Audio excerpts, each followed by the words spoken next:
daughter starts to display signs of possession, like she's being possessed by a ghost or a spirit. So the mother is not able to find help because it's lockdown and she can't go out, and she can't have other people visit the house as well. So during such a situation, the whole thing gets worse, and they approach a priest in Mumbai who suggests doing an exorcism. An exorcism ritual is where it's a ritual where they try to cure people of their possession and get rid of the ghost. So the exorcism in Bombay, he is not able to come to Chennai. So what he suggests is, we'll do an exorcism through a Zoom call.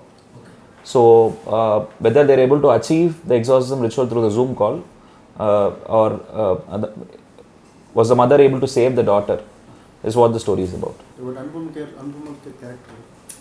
Anupam Kher sir plays the exorcist. He is the priest who comes to help the family during this crisis. And according to the story, the priest is from Mumbai.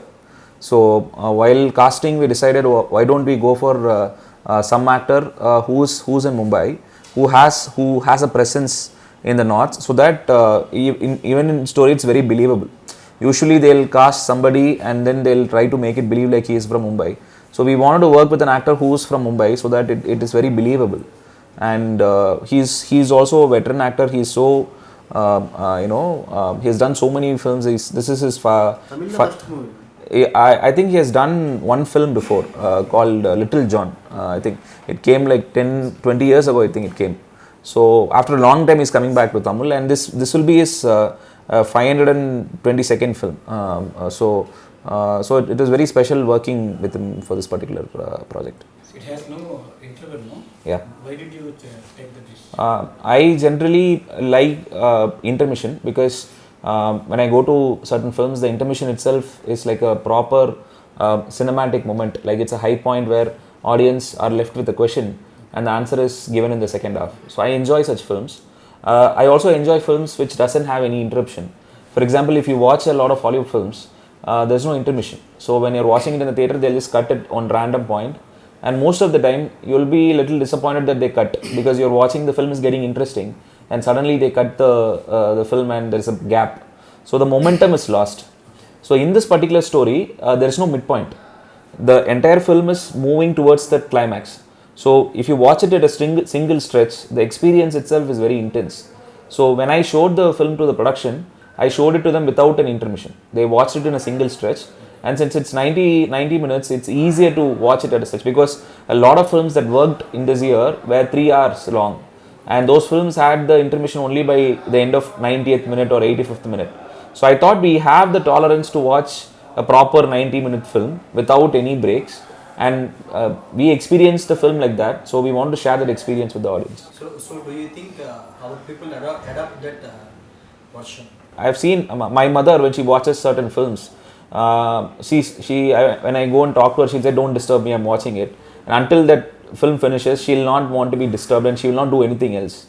I also I like watching all kinds of films, and there are certain films that I would like to experience without any interruption, like from start to end, just watch it like that. And that gives I feel it gives a very intense experience, and by the time the film ends, you're left with a high. We just wanted to try it out as an experimental thing and see if audience like it. If audience like it, then a lot of films with this duration can come out without an intermission. And the advantage is, you don't have to have only 4 shows per day. You can have like 6 shows or 7 shows per day, which will lead to more revenue. And films with short duration will have a much bigger business model when it comes to theatrical release. So I think this can open up a business model. But we are trying it as an experiment. The theatre owners, we had a conversation with the theatre owners. They are also interested to see how this goes. If it works out, we can also exploit this by having more shows. So it is something that we want to try and see if it will be new for the audience. It is designed as an experience more than anything else. The business comes later. What is more important to us is the audience have a new experience in theatres. They are coming to cinema to watch something new. So we just wanted to experiment with the treatment and the way audience experience this film.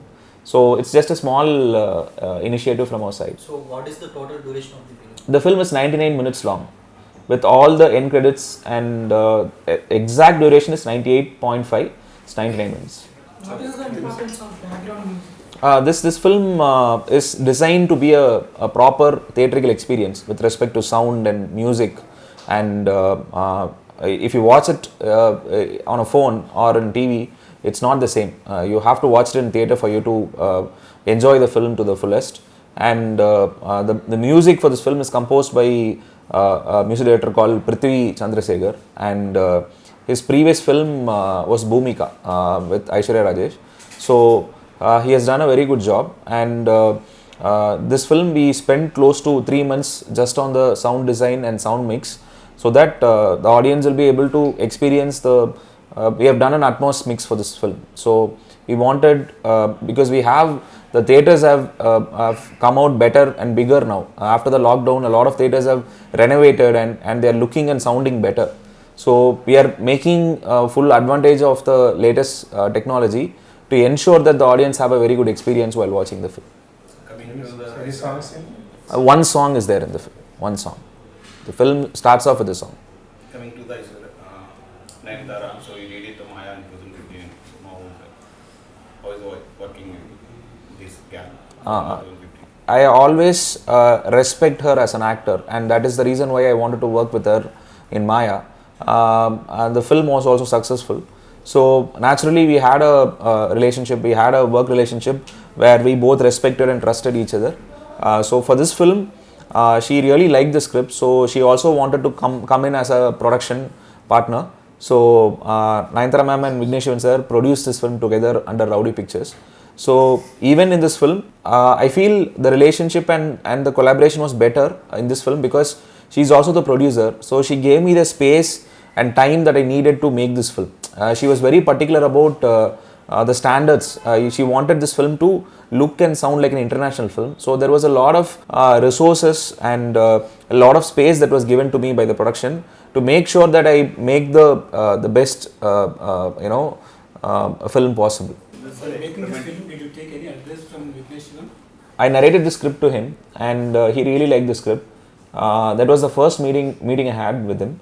The second meeting was when we finished the film and we showed the film to them. During the shoot, he was not there. He just said, "You do whatever you wanted to do."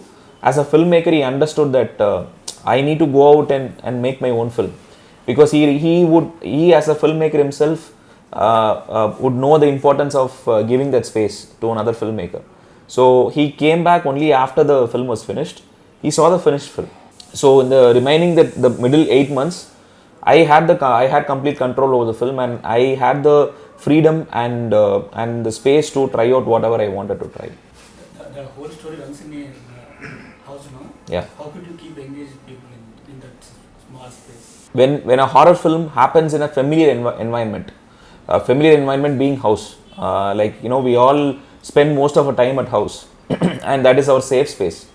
So when horror happens there, it's much more scary than if it happens in a graveyard or in a forest, because home is where you feel connected to the most. So this particular film, if you take a lot of classic horror films like Conjuring and Exorcist and a lot of films, all the films happen in a house, because that is where a family is supposed to feel safe. And when you introduce a horror element into it, it immediately becomes a connection point for the audience. We tried a lot of interesting techniques to make the film engaging for the audience from starting to end, because all these characters are from different places. So there will be around 4 different places, 5 different places in the film, and they're all connected through video calls. So it's not just one house. The other characters will be living in other places, and every one of them will be connected through video calls. And the way the shots are designed is in such a way that when you watch the film, you don't know what is going to come from where. You're always like waiting, or you're always anxious that something is about to happen. So we are trying to make it as suspenseful as possible for the audience. So when they're watching it, they're constantly sitting at the edge of their seat and waiting for something to happen. That is how we have tried to design the entire film. Are you believe God and ghost concept? When people ask me, have you seen ghosts and all that, I always tell them a ghost or God is something that you feel inside, feel from within. It is not something you can see or hear, at least from my experience. I always feel like when you go to an abandoned house, or when you go to a unknown place that you have not gone before, forest or anything, you're walking there and you're feeling something. It's very hard to explain that feeling. You feel like, there is something, we are not alone, like there is somebody else with us, but you won't be able to explain it. It's something that you feel, it's something that, it's like the hair on the back of your neck standing up, that kind of feeling. I've had that feeling lots of times because I'm very scared of darkness. Right from my childhood, if I get up in the middle of the night for water, I'll be very scared to go to the fridge and take water because I'm scared of going into the dark room. Even though I live in that house, during night I'm feeling scared to go. So whenever I visit a new place or go to an unfamiliar place, I always have these emotions and instinct inside me. So I think that is what I try to take inspiration from for my horror films. This is your fourth horror film. Third horror film. You did all genres like that, horror Yeah, films, yeah. Maya, Yeah. Game Over. Yeah, yeah. So you like it? Yeah, I like horror genre a lot, and I feel that we have a demand for good horror films in India because there aren't a lot of filmmakers who make authentic horror films. For example, there was a Telugu film recently called Masuda, which was like a authentic horror film. I've not seen the film because of my work. I'm planning to watch the film, but I heard that it is like a proper horror film without any commercial compromises. It's like a proper horror film from start to finish. So I think there is a very good market for such films in India because when Hollywood films like Conjuring and all those films release here, they do extremely well. Irrespective of the language or culture, everybody connects with it, everybody watches those films. So I feel like we have a huge demand for such films in India. Are you interested to do films with Telugu heroes? Oh, definitely, because I really look up to a lot of actors and directors here, and I constantly try to watch Telugu films because since I don't understand Telugu, if it releases in Chennai, I'll wait and see if it has subtitles. So I saw recently Ante Sundariniki, I saw with subtitles. I really liked the film. Okay Jeevidam, I saw that film. I saw Sita, I saw that film. Triple R, obviously, I saw the film, and these films are very inspiring for me because they are also constantly trying to push the boundary, and even in the mainstream circle, they are trying to do something different. So even in Tamil, we are trying and attempting that. So I think Tamil and Telugu are Tamil, Telugu, Malayalam. I feel the South Indian industries are becoming very healthy now in trying out different films and all that. I hope that actors from Telugu work with Tamil filmmakers. Actors from Tamil, they're already working. They're already making a lot of films. So I think this kind of healthy collaboration should happen. That's what I'm hoping for. Why Nayantara for this role? And do you approach any other heroines for that role? She was the first person I considered for this role because I worked with her before. I know what she's capable of. And this film, she has to play a mother of a teenage girl. Even in Maya, she played the mother of a child. And since she trusts me, it is easy for me to go and approach her, and she's also a very good actor. So I wanted somebody who has the depth in their performance, who can kind of hold the audience's attention for 90 minutes with just performance. Even if she's sitting and talking something, your attention is completely on her. She has that kind of a presence. So I feel as an artist, I really admire her and I respect her work. So that is why I wanted to work with her again. Releasing in Telugu, Tamil, Hindi? Tamil and Telugu, it's releasing on December 22nd. Hindi, it's releasing on December 29th.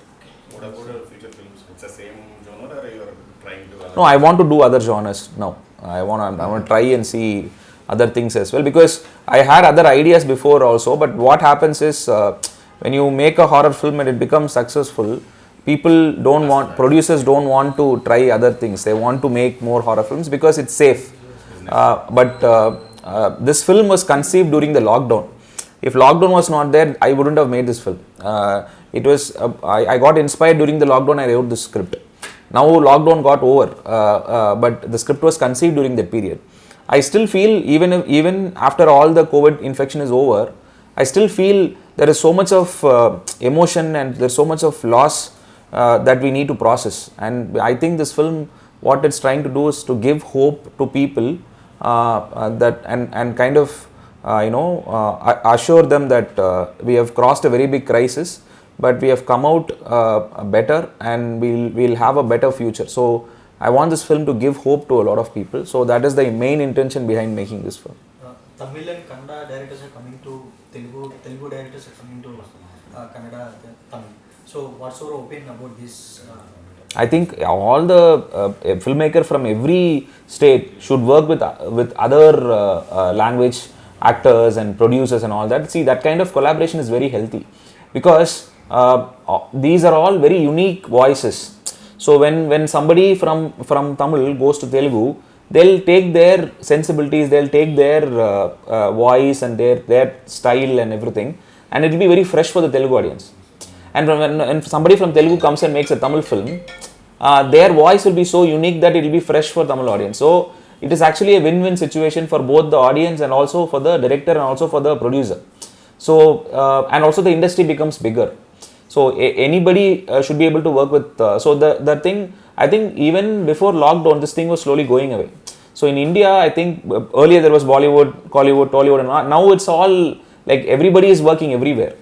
So now the respect for talent and the demand for talent is very high, because the demand for content is also very high. So people want to see good films, people want to see good stories. So I feel if you have a good story, you can take it to any producer in any language and you will be able to make the film. Earlier it never used to be like that. Now you can approach anybody in India and they'll, if they really like the script, they'll do it. The language is not an issue anymore. So I feel right now I'm very fortunate to work in a situation like this, where there are so many options in front of me to go and make my film. Who's your family like? I had a very interesting meeting with Nani Garu when I came to narrate Mayuri to him during 2013. I met him almost like 9 years ago. Usually when I meet actors and narrate the script, they don't react much. They'll just listen to it and they'll say it's good or bad. When he was listening to the script, he was actually reacting to me. He doesn't know me. I've never met him before, or he has not met me before. He doesn't know me. I don't know. I have not met him before. He was so nice to me. He listened to the narration, and he was emotional, and he said, if you did not have a producer, I'll produce this film. He even offered to produce this film, and I had a wonderful meeting with him. And also specifically the kind of films that he does in Telugu, I'm a huge fan of his work. He is somebody I feel is constantly trying to experiment and try different things. So he is an actor that I really want to work with. You have any script for him next? What happens is, for me to approach him, I want to write such a good story that it will justify his talent. So even for this film, when we approached Anupam Kher sir, I was very hesitant, because he has done so many films. Like I should give him something that he has not done before, and also I should give him something that justifies his talent. For Nani Garu, I want to pitch him a story that kind of justifies his talent as an actor. So, but I definitely want to work with him.